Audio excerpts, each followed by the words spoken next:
안녕하세요. 저는 40대 중반 여성으로 최근 남편과 이혼했어요. 여러분들도 아시겠지만 결혼이라는 게 하는 것도 어렵지만 유지하는 건 더 어렵잖아요. 저 역시 결혼 생활 15년 동안 크고 작은 트러블이 있었는데 그래도 이제 중학생이 된 아들을 키우면서 남들도 다 이렇게 살겠지 하는 아니란 생각으로 그냥 하루하루 꾸역꾸역 살아왔던 것 같아요. 아무래도 결혼한 지 10년이 넘으면서 자연스레 남편이랑 사이의 애정은 사라졌지만 그래도 함께 산 정이라고 해야 할까요? 나 아니면 이 사람 누구랑 살겠어 하는 어리석은 생각도 괜히 했던 것 같네요. 그러면서 처음에는 이혼하면 큰일 나는 줄 알고 속상한 일이 있어도 꾹 참고 아들만 생각하면서 가정은 지켜야 한다는 생각으로 참고 참았는데 날이 갈수록 남편의 행태가 괘씸해지니 더 참았다가는 제 인생이 송두리째 흔들릴 듯 했습니다. 그래서 이혼했는데 결과적으로 정말 잘한 선택이란 생각이 들어요. 그래도 좋은 일은 아니기에 가족이나 친구들에게 말하는 건 한계가 있어 고민하다가 평소 즐겨 듣던 이곳에 사연을 보내봐요. 부디 많은 분들이 귀담아 들어주셨으면 좋겠고 혹여 저 같은 상황에 놓인 여성분들이 있다면 너무 겁내지 마시고 저지르라고 말씀드리고 싶네요. 서두가 길었죠? 그럼 지금부터 제가 이혼을 결심한 이유와 그 과정에 대한 이야기를 시작해 볼게요. 저랑 남편은 같은 직장에서 만나 2년 정도 비밀 사내 연애를 했어요. 저는 남편보다 먼저 그 직장에 다녀서 햇수로 10년이 거의 다 되어가고 있었는데 경력직으로 새로 들어온 남편이 그때는 너무 젠틀하고 매너가 좋아 보여서 호감이 가더라고요. 그러던 찰나 남편도 제가 마음에 들었는지 회식 후에 둘이서 따로 술 한 잔씩 하는 날이 늘었고 남편이 사귀자고 고백을 해서 사귀게 됐답니다. 그러다 언제까지 이렇게 비밀로 사귈 순 없다고 생각이 들었고 서로 나이도 찰 만큼 찼다고 생각해서 30대 초반에 결혼을 했어요. 남편이랑 결혼하고 나니 매일같이 일어나 출근하고 퇴근하면 또 만나서 같이 집으로 오는 생활이 되더라고요. 물론 처음에는 신혼의 콩깍지가 씌어서 너무 좋았어요. 매일 사랑하는 사람과 일상을 공유하고 서로 아는 사람들도 많이 겹치니 회사 일도 다 알고 자연스레 이야기할 것도 많잖아요. 그런데 그것도 잠깐이지. 사람이 오래 가려면 적당한 거리를 둬야 한다고 매일같이 남편이랑 일상을 공유하는 게 점점 답답해졌습니다. 굳이 비밀을 만들어야 하는 건 아니지만 서로 모르는 게 없이 다 알고 있으니까 이건 뭐 각자의 사생활이 전혀 없는 겁니다. 그래서 친구들이 남편이랑 한 회사 다니니까 좋겠다고 하면 그리 좋은 것만도 아니라고 말하고 다니던 때였어요. 그러다 제가 임신을 하게 됐는데요. 사실 저희는 서로 돈을 좀 모으고 자리를 잡은 뒤에 아기를 갖기로 했었는데 남편이 여행 가서 분위기 잡다가 계획보다 이르게 아기를 가지게 된 거였죠. 그렇다 보니 처음에는 너무 당황스러웠는데 그래도 우리가 엄마 아빠가 된다니 너무 설레고 떨려서 가슴이 벅차오르더라고요. 그래서 둘이서 정말 우리 아기 잘 키워보자고 다짐도 많이 했답니다. 다행스럽게도 회사 복지가 어느 정도 잘 되어 있어서 저도 아기 낳고 육아휴직도 최대한 쓸 수 있었고 평소 제가 오래 다닌 사원이다 보니 여러 가지 단축근무 등 임산부 시절에 쓸 수 있는 법적인 것들도 다 지켜주셨어요. 그렇게 아기를 낳고 1년여간의 육아휴직 기간을 거쳤는데 막상 아기를 키우다 보니 1년의 시간이 참 빠르게 흐르더라고요. 저는 일하는 게 버릇이 되었기 때문에 아기가 너무 이쁘지만 한편으로는 빨리 복직해서 일을 하고 싶었어요. 그런데 보수적인 남편이 이렇게 어린 아기를 어린이집에 맡기고 어떻게 일을 다니겠냐면서 회사를 그만두고 아기 키우는 데에 전념했으면 좋겠다고 말을 하더라고요. 결국 10년 넘게 다닌 회사를 그만두라는 건데 고민이 됐어요. 그래서 일단 해보는 데까지는 해보겠다고 하고 아기를 어린이집에 맡기고 워킹맘을 시작했었죠. 그런데 막상 어린이집에 보내니까 아기가 너무 어려서 그런지 이런저런 감기와 질병에 너무 많이 걸리는 겁니다. 그러다 보니 어린이집을 제때 보내지 못하는 상황이 생겼고 자연스럽게 남편 대신 제가 상사 눈치를 보면서 반차나 연차를 내는 상황이 반복되더라고요. 평소 책임감이 강해서 일 잘하고 꼼꼼하다는 평가를 받던 저였는데 일하다가 아기 보러 뛰어가는 상황이 계속되니 일에 집중도 안 되고 동료들 눈치도 보이고 제가 생각해도 이건 좀 아니다 싶었어요. 그렇다고 양가 부모님들이 봐줄 수 있는 상황도 아니었고 정신 차려보니 늘 저만 마음 졸이면서 발을 동동거리고 있더라고요. 그렇게 저도 모르게 반복되는 일상에 조금씩 지쳐가고 있었는데 남편이 집안도 엉망이고 회사에서 당신 욕하는 것 같다면서 회사를 그만두고 아기 키우는데 전념을 하라고 재차 말하는 게 아니겠어요? 지금 생각하면 못 들은 척하고 그 고비만 잘 넘겼으면 됐는데 이미 몸도 마음도 많이 약해진 저는 그만 그 제안을 받아들였습니다. 이건 정말 나중에 두고두고 후회가 되는 부분이었어요. 그래도 그동안 일해놓은 경력이 있으니 일자리는 아기를 어느 정도 키워놓고 다시 구하면 될 거라고 안일하게 생각을 했고 결국 사표를 냈습니다. 그렇게 저는 흔히 말하는 경단녀의 길로 접어들었어요. 문득 정신을 차려보니 10년여간 다니던 회사를 그만두고 아기를 키우고 집안 살림을 하며 산 지도 어느덧 10년째더라고요. 진짜 세월이 언제 이렇게 많이 흘렀나 싶을 만큼 빠르게 지나간 것 같아요. 그동안 눈에 넣어도 안 아플 것 같았던 아기는 귀여운 초딩이 되어 무럭무럭 자랐고 저도 이제야 한숨 돌릴 수 있을 것 같았습니다.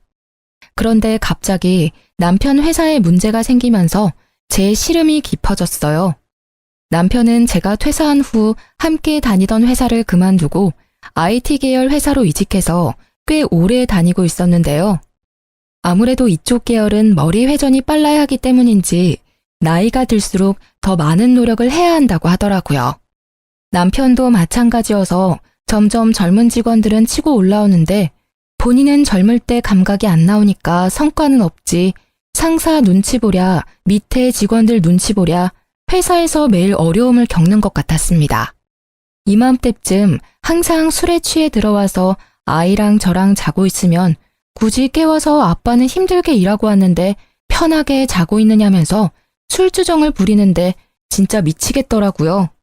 평소에도 사실 친구들 중에서 자기만 외벌이라고 장난식으로 투덜투덜 댔었는데 이게 장난 반 진심 반이었는지 계속 승진 심사에서 누락되고 좌천이 되면서 월급까지 깎이니 그 스트레스를 저에게 푸는 겁니다. 가계부를 쓰라는 둥, 씀씀이가 왜 이렇게 해프냐는 둥. 외벌이 월급이 뻔해서 아끼고 살아온 저였는데 이렇게 제 전업주부 생활을 후려치니 너무 짜증나더라고요. 뭐야, 못 보던 건데 또 옷 샀어? 남편은 매일 회사에서 젊은 애들 눈치 보느라 진이 빠지는데 와이프는 집에서 탱자탱자 놀면서 돈 쓸 궁리나 하냐? 무슨 소리 하는 거야. 이거 원래 있던 옷이야. 전에 백화점에서 당신이 좋다고 사준 거잖아. 기억 안 나? 그리고 내가 무슨 집에서 탱자탱자 논다고 그래? 당신이 청소를 해, 빨래를 해, 요리를 해. 나 없으면 여기 마구간이야. 당신 일하느라 힘든 건 아는데 그렇다고 그걸 나한테 풀면 안 되는 거 아니야? 아, 됐어. 집에서 노는 네가 뭘 알겠어. 내가 얼마나 힘들게 돈 벌어오는지 가장의 무게를 이해하겠냐고. 웃기지 마. 내가 왜 이해를 못해? 나도 회사 다닐 만큼 다녀봤어. 당신도 알잖아. 처음 우리 회사 와서 힘들다고 징징거리는 당신, 내가 뒤에서 얼마나 챙겨줬는데. 배은망덕도 유분수지? 그게 언제적 일인데 얼마나 할 말이 없으면 그걸 끄집어내냐? 장도 마트 가서 직접 봐오면 되지 맨날 택배 시켜서 이거 택배비 다 돈 나가는 거 아니야. 사람이 왜 이렇게 씀씀이가 해퍼? 그리고 여기 빈 방에 전기는 왜 안 꺼? 전기세가 한두 푼이야? 뭐라는 거야. 일주일에 딱 2번 장 보는데. 그것도 무료 배송이야. 심지어 다 당신 먹고 쓰고 필요한 것만 골라서 사는 건데 그거 가지고 그렇게 못 잡아먹어서 안달이니? 내가 얼마나 알뜰하게 사는데 나한테 쓰는 돈 하나도 없어. 요즘 이렇게 사는 아줌마 한 명도 없어. 이거 왜 이래? 그리고 그 방의 전기는 당신이 나오면서 안 끈 거잖아. 따박따박 말대꾸 좀 하지 마. 머리 아프니까 앞으로는 가계부를 써. 그거 보고 당신이 알뜰한지 씀씀이가 해픈지 내가 판단할 테니까. 무슨 여자가 가계부도 안 쓰고 살림을 한다고? 어휴. 순간 너무 기가 막히고 어이가 없더라고요. 말문이 턱 막혀서 아무 말 없이 남편을 노려보고 있으니 남편이 잘하라고 제 어깨를 툭 치면서 출근을 하는데 진짜 아들만 아니었으면 머리를 한 대 쳤을 겁니다. 초등학교 6학년 아들이 아빠 왜 저러냐면서 엄마 마음에 담아두지 말라고 다정하게 위로해주는데 순간 훌쩍 큰 아들이 대견하면서도 남편 놈에게 당한 수모가 잊혀지질 않아 괴롭더라고요. 정말 남편 월급 쪼개고 쪼개서 살림을 하고 아이 학원도 보내고 또 회사 다니면 항상 깔끔해야 한다고 생각을 하는 터라 돈 없어도 모아둔 돈으로 제 옷은 못 사도 철마다 남편 옷은 새로 사서 입혀보내고 그랬거든요. 오랜만에 만난 친구들이 유행 지난 옷을 입고 다니고 포인트 적립이나 할인 쿠폰에 집착하는 저를 보면서 많이 변했다고 예전에 그 멋쟁이는 어디 갔냐고 탄식해서 좀 마음이 쓰라렸지만 그래도 우리 가정을 위해서 내가 아끼는 거니까 나는 어떤 말을 들어도 괜찮다고 스스로 위로하고 그랬어요. 그런데 이런 제 노력은 하나도 알아주지 않고 혼자 돈 번다고 유세를 떠는 남편을 보니까 일하느라 힘들어서 그렇다고 이해하고 넘어가기에는 저도 사람인지라 너무 짜증나고 화가 나더라고요. 그래서 너무 기분이 나빠서 재취업을 하려고 알아보기 시작했습니다. 아이도 많이 컸고 남편 회사 일이 그렇게 안 풀린다는데 저라고 언제까지 집에 있을 생각은 없었거든요. 그런데 사람 일이라는 게 뭐든 제 마음대로 되는 건 아니잖아요. 예전에 다녔던 경력이 있으니까 웬만하면 다 될 줄 알고 여기저기 이력서를 냈는데 조건이 좋은 곳은 전부 제 나이와 오랜 경단 기간을 아쉬워하며 탈락을 통보했어요. 그래서 눈높이를 낮춰서 작은 회사에도 이력서를 냈는데 서류는 붙어도 이상하게 면접에서 떨어지기 일쑤더라고요. 한창 회사 다닐 때는 정말 자신감 있고 적극적인 성격이었는데 저도 모르는 사이 10년 넘게 살림만 하면서 주눅이 들었나 봐요. 그렇게 자꾸 떨어지다 보니 가뜩이나 떨어진 자존감이 아주 땅을 지나 지하 수백 미터로 쿵 처박혔습니다. 정말 내가 왜 이렇게 됐지? 옛날에 당당하게 회사 다니면서 동료들이랑 주고받던 대화도 그립고 작지만 소중했던 월급도 그립고 제가 전업주부로 살아왔던 날들이 모두 후회스러운 건 아니지만 되돌릴 수 있다면 회사를 그냥 다녔을 것 같다는 생각이 들더라고요. 그런데 이런 제 마음도 모르고 남편은 위로와 응원을 해주기는커녕 매일 퇴근하고 돌아와서 저를 들들 볶는 겁니다. 이력서 썼어? 어디 냈어? 리스트 뽑아봐봐. 무슨 리스트를 뽑아. 그냥 3-4군데 내봤는데 아직 연락이 없네. 기다려봐야지 뭐. 당장 취업될 거라고는 생각 안 했어. 아, 답답한 소리 한다. 3-4군데 내서 연락이 없으면 30-40군데는 넣어봐야지. 연락 없다고 이렇게 기다리고만 있을 거야? 그래서 어떻게 취업을 해? 왜 이렇게 사람을 들들 볶아 진짜? 당신 너무한 거 아니야? 나도 취업 잘 안 돼서 우울하고 힘들어. 근데 더 힘든 건 뭔지 알아? 남편이란 사람이 이렇게 나를 업신여기는 거야. 마음 약한 소리 좀 그만해. 언제까지 그렇게 온실속 화초처럼 살 거야? 밖은 야생이야, 야생. 내가 당신 잘 되라고 그러는 거지 못 되라고 그러는 거야? 충고해주는 거 잘 들어야 회사 생활도 잘하지. 그래서 뭐, 어떤 충고를 해줄 건데? 이런데 알아봤어? 내가 지나가다 보니까 일자리 박람회가 많더라고. 구청이나 시청에서 당신처럼 취업 못하는 사람들 집에서 놀지 말고 일하라고 이렇게 많이 정보를 주는데 이런 거 하나도 안 알아봤지? 나처럼 세세하게 알아봐주는 남편 있는 줄 알아? 고맙게 생각해. 이건 노인 일자리 박람회잖아. 내가 노인이야? 이게 세세하게 알아봐주는 거야? 됐어. 내가 알아서 해. 남편이 저에게 알아봤다며 건네준 팜플렛은 시니어 일자리 박람회였어요. 일하고 싶은 욕구는 있지만 일자리 찾기가 어려운 어르신분들을 위해 공공근로나 호텔 청소 같은 일자리를 알아봐주는 거 그거요. 근데 제 나이가 이제 40대 중반인데 제가 시니어는 아니잖아요? 그냥 남편은 제 입장에서 제 경력, 제가 하고자 하는 일, 적성 이런 것 따위는 안중에도 없고 나 혼자 돈 벌기 힘드니까 아무 일이나 대충 해서 그냥 돈 벌어와라 이런 마인드인 게 너무 열받더라고요. 그래도 시간은 흘러서 아이가 중학교에 입학하게 됐습니다. 남편 수입은 확 줄어들었는데 중학교에 입학한 아이, 사교육비는 더 늘어나면서 감당이 안 되더라고요. 줄이고 줄였지만 학원비가 이렇게 센 줄 몰랐어요. 그렇다고 안 보내자니 요즘은 친구도 학원에서 사귄다는데 이제 막 학교에 적응하는 아들을 생각하니 차마 못 끊겠더라고요. 그래서 결국 생활비를 아끼려고 있던 집을 전세 주고 좀 더 작은 집으로 옮겨가기로 했습니다. 그런데 남편은 그동안 왜 이렇게 돈을 못 모았냐면서 내가 벌어다 준 돈을 다 어디에 썼냐고 화를 내는 겁니다. 진짜 이렇게 가세가 기운 게 전부 제 탓이라고 하는데 사실 그동안 보너스나 성과금 많이 받을 때에도 남편이 저에게 갖다 준 건 1도 없었거든요. 저는 오로지 남편 월급에서 생활비로 주는 돈만 갖고 여기저기 알뜰하게 쪼개 사용을 해왔는데 이런 식으로 저를 몰아가니 진짜 어이가 없었어요. 그래도 어쩌겠습니까? 이때는 당장 이혼할 것도 아니고 진짜 쫌생이다 생각하면서 뒤로 욕하고 말았어요. 그런데 남편이 구멍난 생활비를 시모에게 말했고 겨우 돈을 빌렸다면서 앞으로 살림을 알뜰하게 잘하겠다는 내용의 각서를 자기 앞으로 쓰라고 헛소리를 시전하더라고요. 진짜 시간이 지난 지금 생각해도 이때를 떠올리면 피가 거꾸로 솟고 가슴이 터질 것 같은데요. 더 짜증나는 건 사춘기인 아들이 남편 말을 듣고 열받아서 자기 방에 쾅 문을 닫고 들어가는 거예요. 한창 예민한 시기 아들인데 이렇게 아빠가 엄마를 무시하고 집안 분위기를 흐트리니까 얼마나 싫겠어요.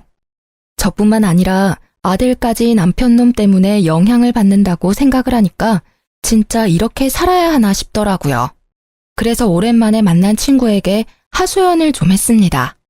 여태까지는 제가 제 얼굴에 침 뱉기 같아서 남편 욕을 거의 안 했는데 거의 2시간 가까이 그간 있었던 일들에 대해 말하고 울분을 터뜨리니까 친구가 이렇게 심각했었냐고 그렇게 어떻게 사냐고 저를 위로해 주더라고요.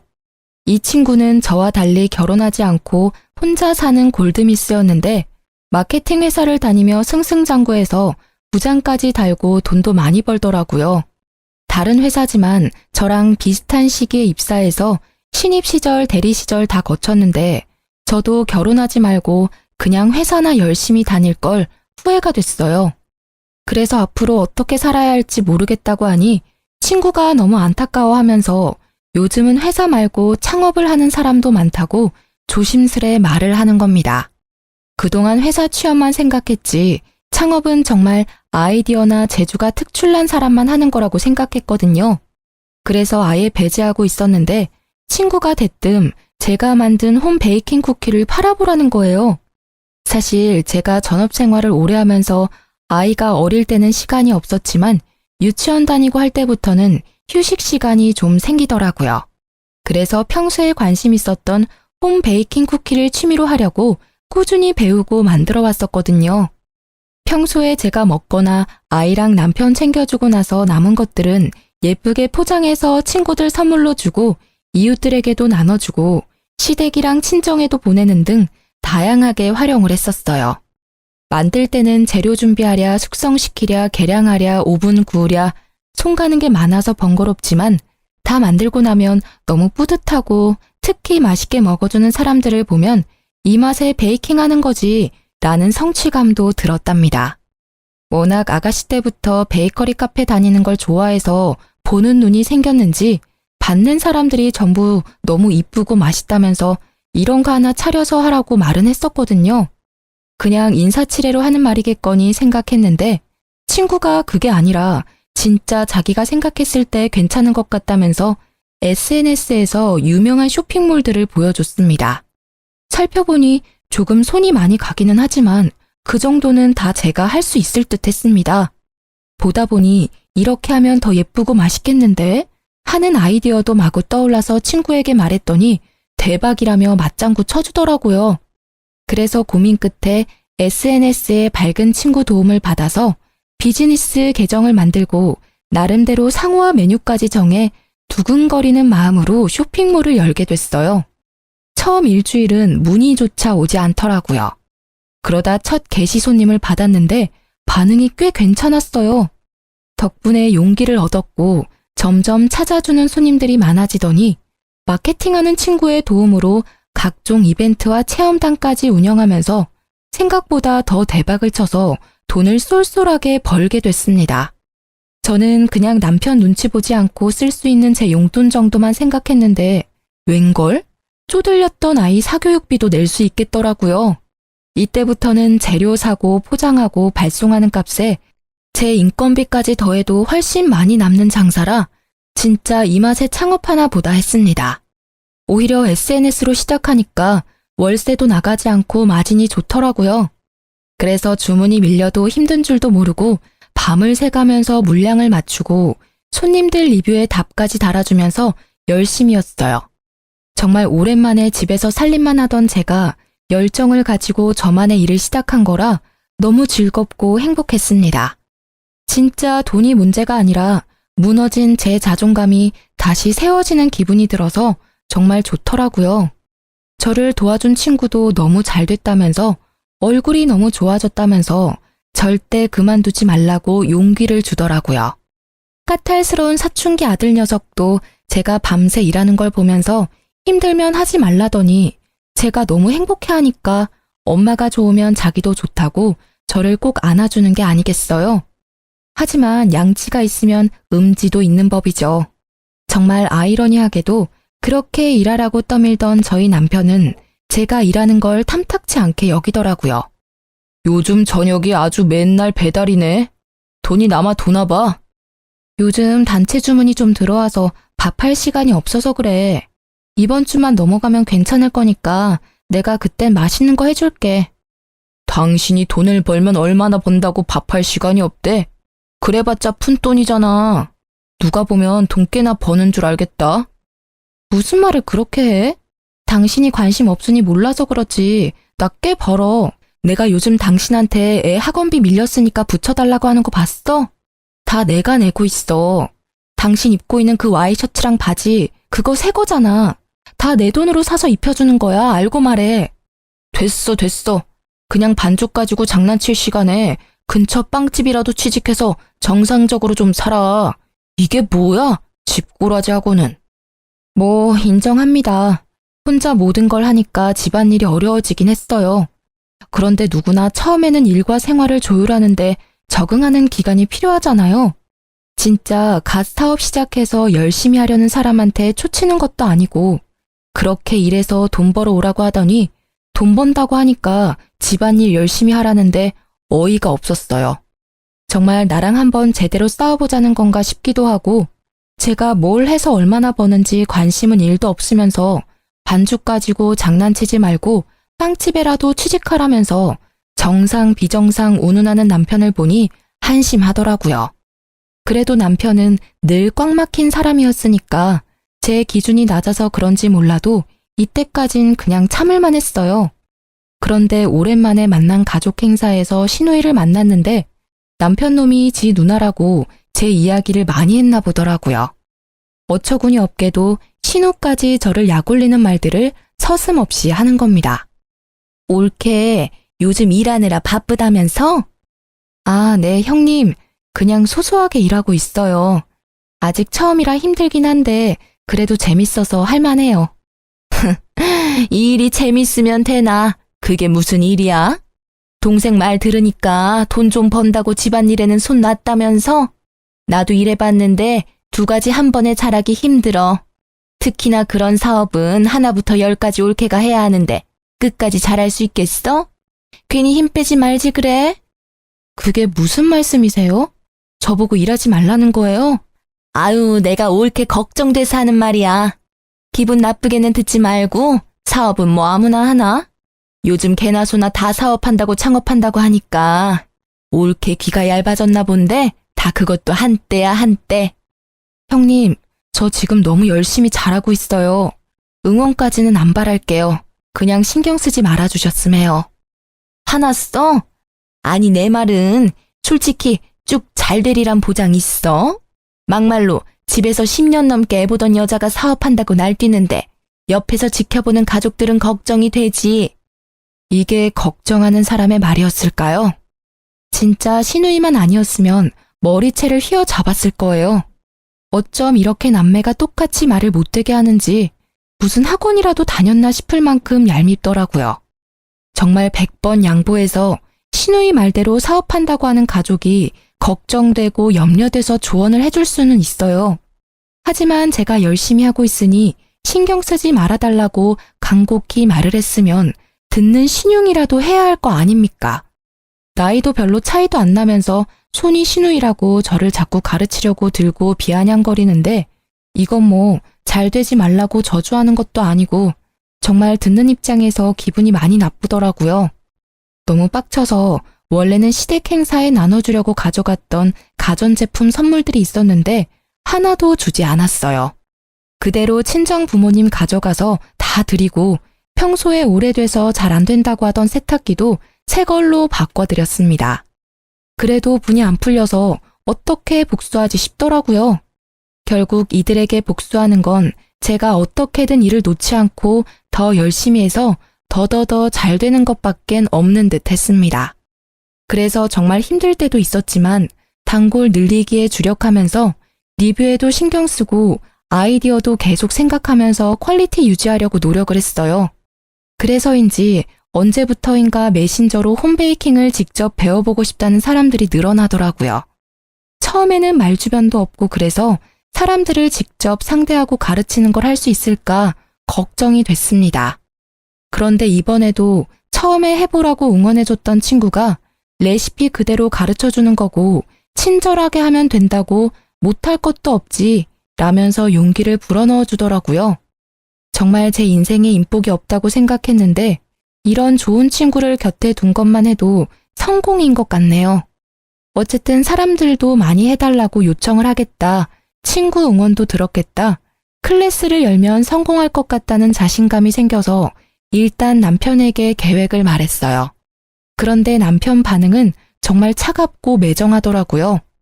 여보, 나 쿠킹 클래스 하나 차리고 싶은데 어떻게 생각해? 누가? 당신이? 아, 또 누가 바람 넣었어. 그때 그 친구지? 진짜 어이가 없다. 지금 하는 것도 쩔쩔매고 겨우 하면서 누구 가르치고 그러는 거 당신이 할 수 있겠어? 괜히 사람들한테 욕만 먹는다. 하지 마. 아니, 미리 레시피를 다 가지고 알려주는 거니까 나는 한두 시간 정도만 바짝하면 되는 거라 괜찮을 것 같은데. 이번 한 번만 나 좀 믿고 도와줘. 내가 이렇게 말한 적 없잖아. 뭘 도와달라는 거야? 설마 그거 차릴 돈을 달라는 거야? 집에서 할 수는 없잖아. 그래서 작은 데라도 좀 빌려야 할 것 같은데 아직 내가 그만한 돈은 없어서 우리 그때 비상금으로 모아둔 통장 있지? 그거 이번에 깨서 좀 쓰면 안 돼? 나 진짜 잘할 수 있을 것 같아서 그래.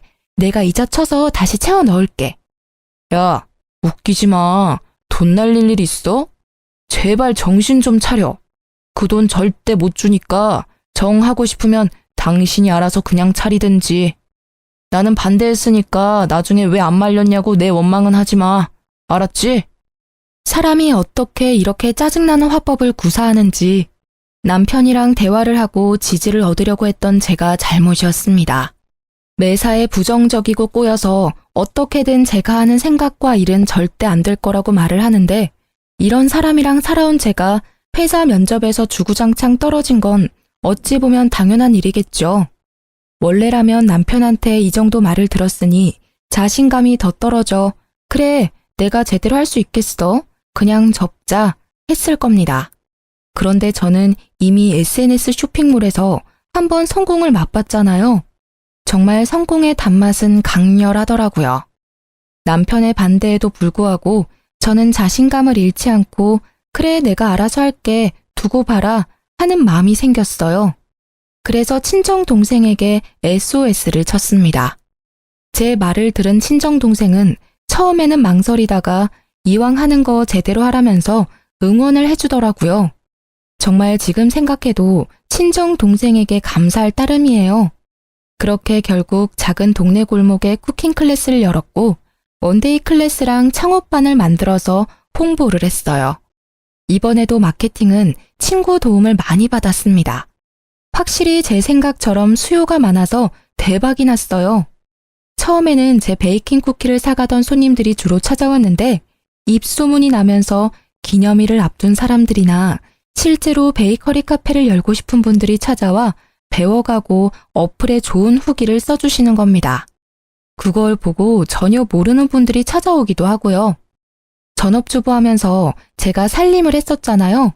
특히 여성분들이 많이 배우러 왔었는데 생활에 필요한 꿀팁이나 알뜰한 비법 같은 걸 알려주니까 너무 좋아하시더라고요. 그러면서 저도 점점 손님들 대하는 게 편해지면서 친해지기도 하고 자연스럽게 인맥도 넓어져서 정말 큰 도움이 됐어요.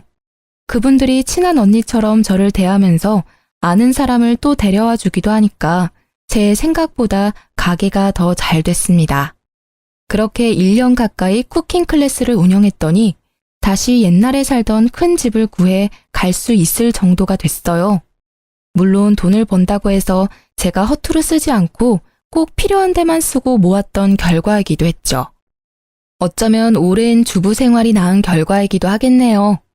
아무튼 이렇게 제 쿠킹 클래스가 잘 되고 나니까 생각지도 않았던 일들이 벌어지기도 했습니다. 제 사업에 대해 비아냥거리던 남편 누나가 안 망하고 1년이나 계속 유지를 하니까 궁금했나 봐요.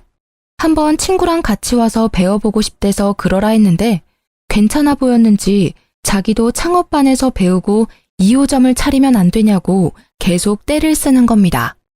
너무 황당하고 웃겨서 표정 관리가 안 되더라고요. 그런데 문제는 이뿐만이 아니었습니다. 가만히 있던 남편 역시 자기 누나가 하는 걸 보더니 자기는 그럼 셔터맨 하면 안 되냐고 하더라고요. 진짜 사람이 너무 기가 차면 말이 안 나오는 거 아시나요? 무슨 소리 하는 건가 뇌가 잠시 정지되어 쳐다만 보고 있었어요. 그럼 부끄러움이라도 좀 느낄 줄 알았는데 전혀 아니었습니다. 생각해보니까 나 회사 곧 잘릴지도 모르잖아. 그런 회사 불안해하며 다니느니 집안일 하면서 내조하는 게 더 낫지 않을까 싶어서. 당신도 혼자 살림하고 일하기 힘들었잖아. 나 도우미 쓰고 있었어. 몰랐어? 아무튼 지금 한 말 진심이지? 그럼 당신도 가계부 쓰고 살림 제대로 해. 가계부는 내가 매일매일 퇴근해서 확인할 거고 당신처럼 나도 배달음식 질려서 못 먹겠어. 매일 저녁에 12첩 반상해서 차려줘. 나 한 번 입은 옷 또 못 입으니까 매일 세탁해서 다려놔주고. 애 숙제랑 학원 픽업까지 구멍나는 스케줄 없게 해줘. 할 수 있겠어? 그게 뭐 어렵다고. 집에서 놀면서 다 할 수 있는 일이지. 할게. 콜. 너무나 뻔뻔하게 구는 남편을 보니 기가 막혔습니다. 자존심이고 뭐고 하나도 없는 사람처럼 굴더라고요. 정말 이게 내가 알던 그 남편이 맞나 싶고 한편으로는 어디 한번 너도 당해봐라 싶었습니다. 그래서 바로 카드를 던져주고 가계부 쓰면서 살림 제대로 하라고 으름장을 놨어요. 처음 1, 2주일은 제가 일하고 돌아오면 진짜 장 봐서 뭘 보고 했는지 정체 모를 퓨전 요리들을 만들어 놓고 세탁방에 가서 옷도 세탁해서 오고 그러더라고요. 저는 집에 오면 진짜 손 하나 까딱 안 했습니다. 잘 됐다 싶어서 남편한테 다 시켜 먹었어요. 그리고 가계부 쓴 거 보자면서 아주 매일 저녁 쥐잡듯이 남편을 들들 볶았습니다. 남편이 저한테 했던 거 그대로 돌려준 거였는데요. 처음에는 툴툴거리던 남편도 자기가 여기서 성질내면 저한테 했던 일들이 잘못된 일이라는 걸 시인한다고 여겼는지 꾹 참고 괜찮다면서 이 정도야 뭐 하면서 저한테 모든 걸 맞춰주는 것 같더라고요. 그래서 뭐 살 때도 저한테 허락받고 사라고 더 압박했습니다. 욱하는 거 참는 남편 보는 게 너무 재밌더라고요. 이런 줄도 모르고 셔터맨 하겠다고 한 거냐면서 속으로 고소했어요. 그런데 이런 생활도 잠시뿐이었습니다. 제 앞에서 머리 조아리며 수긍하던 남편이 언제부터인가 살림을 제대로 하지 않고 밖으로 나가 놀기 시작하는 겁니다. 자기는 할 만큼 했다면서 제가 돈을 그렇게 벌고 자기가 살림을 다 하는데 이 정도도 못 쓰냐면서 제가 준 카드로 옷이며 지갑을 사고 유흥비를 막 쓰더라고요. 대체 어디까지 가나 두고 보자 했더니 가계부도 없고 결국에는 제가 절대 쓰지 말고 비상금으로 두라고 했던 퇴직금으로 저 몰래 외제차까지 뽑아서 다니는 게 아니겠습니까? 진짜 시누이 말처럼 사업이라는 게 언제까지 잘 될지 모르잖아요. 그래서 남편 퇴직금은 아이를 위한 비상금으로 두고 싶었는데 저만 믿고 홀라당 그걸 써버렸으니 진짜 어이가 없었어요. 저는 전업주부에도 절대 이렇게 돈을 안 썼거든요. 그래서 더는 지켜보기 힘들어서 남편에게 각서를 쓰라고 했습니다. 당신 살림 시작하면서 뭐라고 했어? 어려운 일 아니라며, 잘할 수 있다며. 그런데 하나도 제대로 하는 게 없고 이게 뭐야? 당신 예전에 나보고 살림 잘하겠다고 각서 쓰라고 했었지? 당신도 각서 써. 지금 당장. 아, 그만 좀 해. 자존심 상해서 진짜. 돈 번다고 유세 좀 부리지 말라고. 유세? 나는 당신한테 받은 그대로 해주는 거야. 그리고 내 돈 가지고 흥청망청 쓰는 사람한테 이 정도 요구도 못해? 당신이 잘했어 봐. 내가 이러는지. 당장 카드 내놔. 당신은 내가 피땀 흘려 벌어온 돈 쓸 자격이 없으니까. 남편 지갑에서 카드를 빼내려고 하는데 필사적으로 막더라고요. 진짜 제가 무슨 큰아들을 키우는 것도 아니고 너무 어이가 없었어요. 한사코 말리는 남편을 피해 지갑에서 카드를 꺼냈고 눈앞에서 바로 가위로 서걱서걱 잘라버렸습니다. 그 모습을 바라보던 남편이 씩씩거리면서 각서 쓸 테니까 종이를 가져오라고 하더라고요. 바로 종이랑 펜이랑 인주도장까지 싹 다 갖다 줬습니다. 그리고 살림을 잘하겠습니다. 생활비를 아껴 쓰겠습니다. 아내에게 대들지 않겠습니다 등등 머릿속에 떠오르는 대로 불러줬고 몇 번 자존심 상했는지 멈칫멈칫하긴 했지만 남편도 불러주는 대로 곧잘 쓰더라고요. 저는 속으로 푹 웃으면서 그 모습을 동영상으로 찍었습니다. 남편은 열받아서 그런지 제가 찍는 모습도 모르는 것 같았어요. 오늘 날짜를 적고 인주에 도장까지 찍는 것까지 보고 바로 신우이에게 동영상을 전송했어요. 진짜 자기 동생이 당하는 이 수모를 보고 얄미운 신우이가 어떻게 반응할지 너무너무 기대가 되더라고요. 아니나 다를까 바로 전화가 바리바리 쏟아졌습니다. 여보세요? 네, 형님. 동영상 잘 보셨어요? 옳게. 아무리 그래도 남편인데 이게 뭐야? 너무한 거 아니야? 자기 아빠를 이렇게 개무시하는데 애가 뭘 보고 배우겠어? 형님, 오해하지 마세요. 이거 전부 다 예전에 애 아빠가 저한테 하라고 했던 거고요. 저 개무시하는 거 이미 애가 다 봐서 보고 배울 것도 없어요. 그건 그렇고 형님한테는 구두로 말할게요. 2호점 절대 못 차려드리니까 꿈도 꾸지 마세요. 뭐? 왜 말이 달라? 지금 그거 차리려고 우리 전세금도 뺐는데 이제 와서 그게 무슨 소리야? 이거 사기야, 사기. 형님, 착각하셨나 본데 저희는 계약서 한 장 쓴 거 없고요. 저는 그러라고 허락해드리지도 않았어요. 형님 혼자서 북치고 장구치고 다 했는데 제가 뭘 어떡해요? 사업은 뭐 아무나 하나요? 헛수고 하지 마세요. 동생 각서 쓰는 영상은 마지막 선물이니까 가족끼리 잘 돌려보시고요. 그럼 끊어요. 옳게! 옳게! 신우이와 제가 통화하는 걸 본 남편이 얼굴이 울그락불그락해져서 자기 동영상 찍었냐면서 미쳤냐고 막 이성을 잃고 달려들더라고요. 꼴의 자존심은 아직 있나 보다 했습니다. 남편 손에는 우스운 각서 한 장이 달랑달랑 달려 있었어요. 살펴보니 한자 한자 정성을 기울이기는커녕 흘림체로 대충 썼는데 꼴 보기가 싫더라고요. 바로 남편 눈앞에서 종이를 쫙 찢어버렸습니다. 이게 뭐 하는 거야? 쓰라며. 쓰라고 해서 썼는데 왜 찢어? 정성이 부족하잖아. 진심이 하나도 안 들어가 있는데 이걸 내가 뭘 보고 믿어? 당신은 항상 그런 식이지? 당신만 잘났다고 생각하고 나 가르치고 이렇게 가르침 받는 데는 익숙하지 않나 봐? 무슨 소리를 하고 싶은 거야? 똑바로 말해. 나 당신이랑 더는 못 살아. 우리 이혼해. 지금 나 놀리냐? 내가 왜 이혼을 해?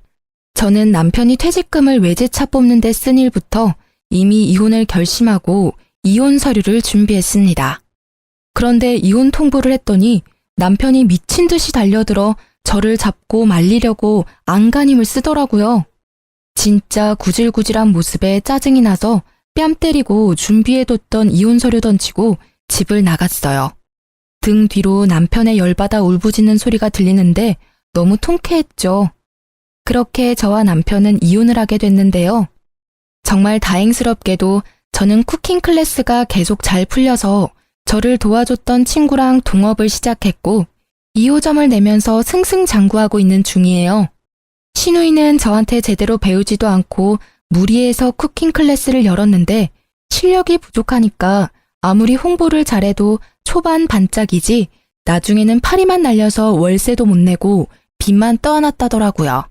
저희 수강생 중에 시누이 쿠킹 클래스 다녀온 분도 있었는데 어찌나 욕을 하던지 속이 시원하던 거 있죠? 심지어 전 남편은 시누이 쿠킹 클래스에 투자를 했는데 같이 빚쟁이가 돼서 다시 취업을 하려고 하지만 나이가 많아서 재취업도 힘들고 생활비 벌려고 여기저기 아르바이트하러 다닌다고 하더라고요. 진짜 이 통쾌함은 뭐라 표현이 안 되는 것 같아요. 막혔던 가슴이 뻥 시원해지고 10년 묵은 채증이 확 내려간다는 게 이런 느낌이구나 싶더라고요. 정말 살면서 잊지 못할 인연들이 많지만 전 남편과의 결혼 생활은 정말 잊고 싶은 추억이에요. 생각해보면 남편 말을 듣고 회사를 그만둔 것부터 꼬여버린 실타래가 아니었나 싶기도 한데요. 어쨌든 저는 제 전업주부 생활이 아쉽기는 하지만 사랑하는 아들을 건강하고 바르게 키워냈다는 것 하나는 정말 자부할 수 있는 업적이라고 생각한답니다. 사실 전업주부, 워킹맘 모두 가정을 위해 헌신하고 자기 자식을 사랑하는 건 마찬가지잖아요. 그런데 이런 노고를 몰라